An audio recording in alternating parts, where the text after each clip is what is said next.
Jobs to be done, keep or drop? Now, the chief product officer of PayPal recently shared that she tried personas and they didn't work. And instead, jobs to be done worked better for them. And in a tongue-in-cheek post, she shared how they had personas as like life-size cutout figures that only work for them as coat racks. And there was a bunch of coats like on these cardboard cutouts. Now, PayPal's UX team is very thin, and that may account for bad personas.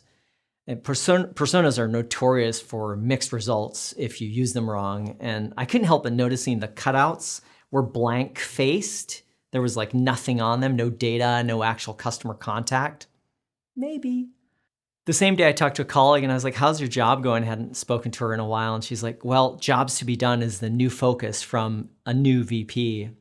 And I was like, well, you better add jobs to be done to your list of jobs to be done.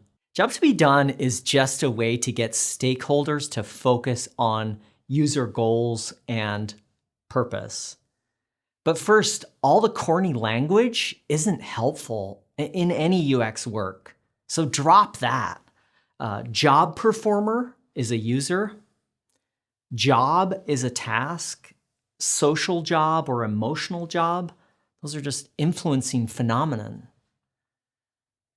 A big job is a goal. A little job is a task. A micro job is a subtask. Like we have the language already. Users hire or fire a product for defection or switching. A lot of new jargon just, that doesn't help. Why this matters is jobs to be done is catching on with stakeholders, and that's fine. Use it, don't fight it. But be clear about how similar it is to UX methodology, which grew out of usability engineering and human-centered design. Jobs to be done grew out of marketing theory at Harvard in 2003.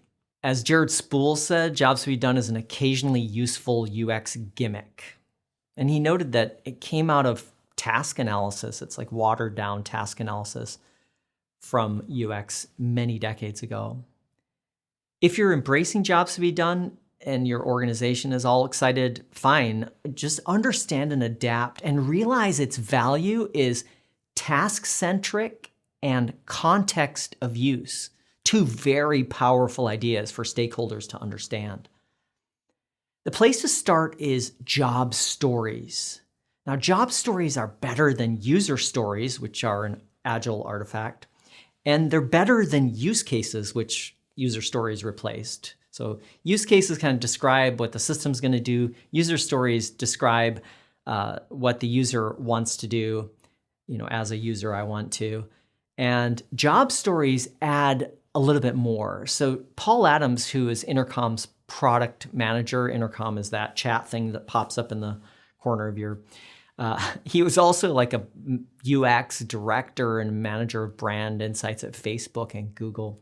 He said, we frame every problem in a job focus based on the triggering event or situation, the motivation and the goal and the intended outcome.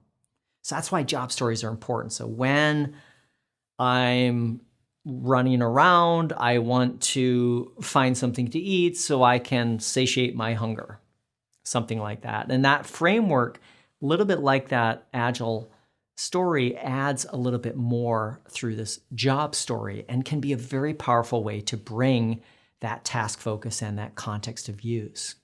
Now, Bob Moesta, who's a creator of Jobs to be Done with Clayton Christensen, the Harvard professor who kicked this all off, he said, if you can't believe a user story, 9 times out of 10, you don't have the rest of the context that you need to understand it.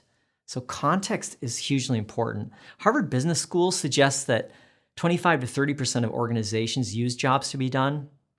If that's you, merge jobs to be done with task and goal-oriented design, the stuff that's there in the UX field already.